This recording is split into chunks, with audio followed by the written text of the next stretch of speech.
Hello,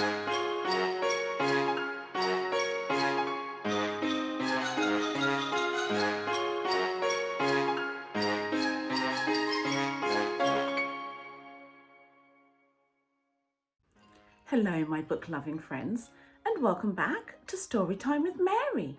This is where we get to read all of our favourite books. So if you're loving reading along with Mary, don't forget to hit the subscribe button and also like our videos so that we can read together all the time.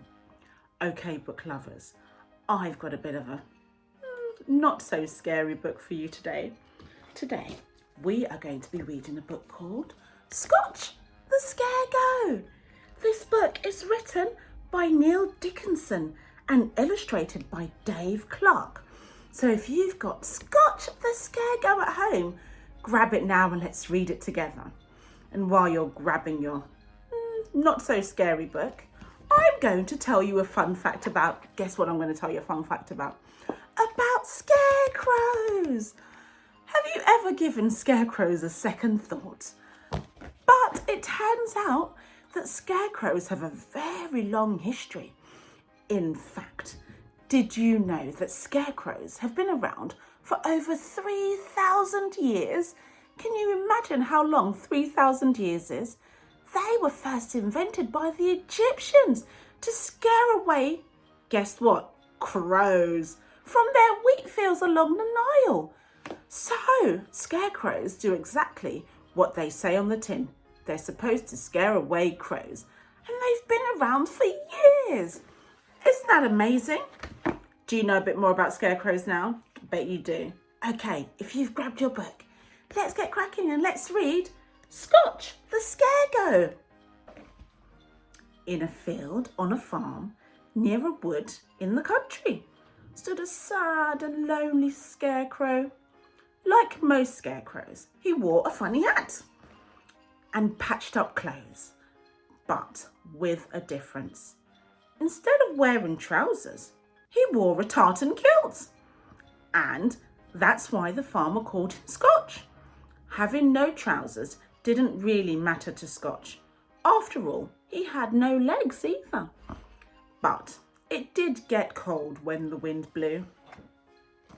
The problem with being a scarecrow is that you can't move, which is why having no legs is still not a problem.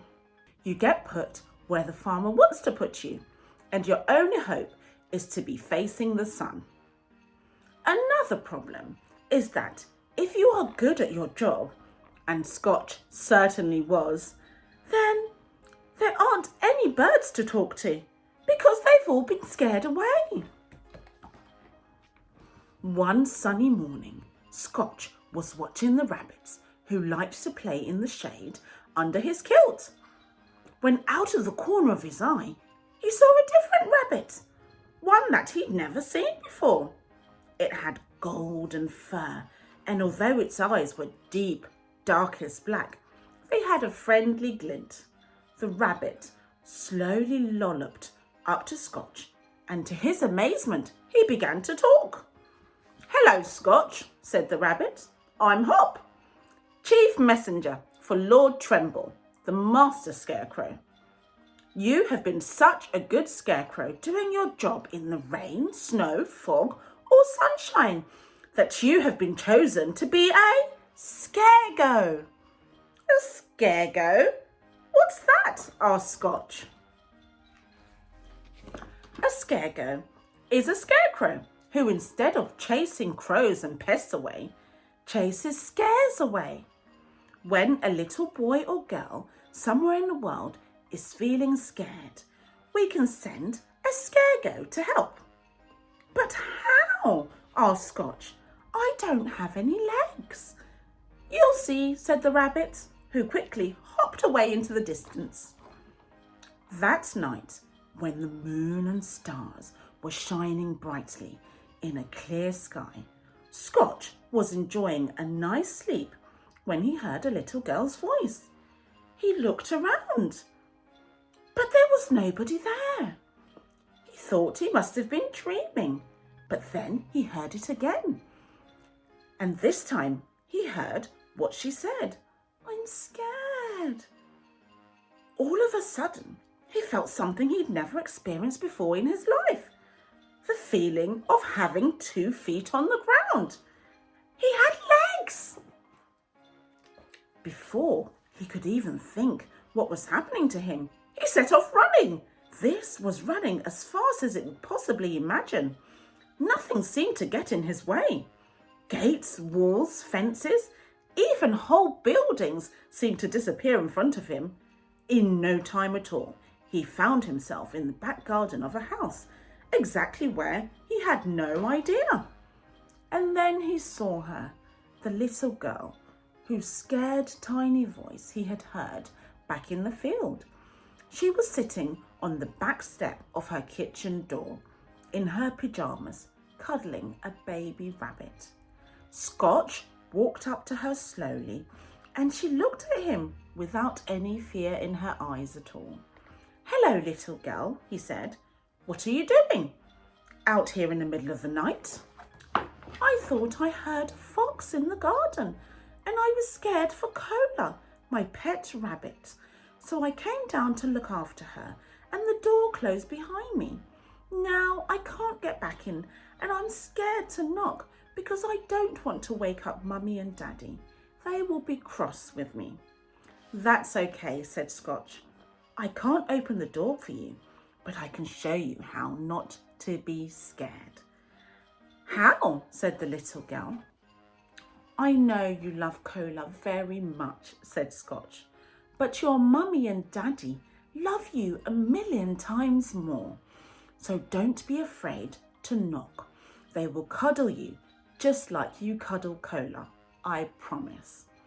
With that, Scotch tore off a tiny piece of his tartan kilt and gave it to her. "This will make the scare go away," he said.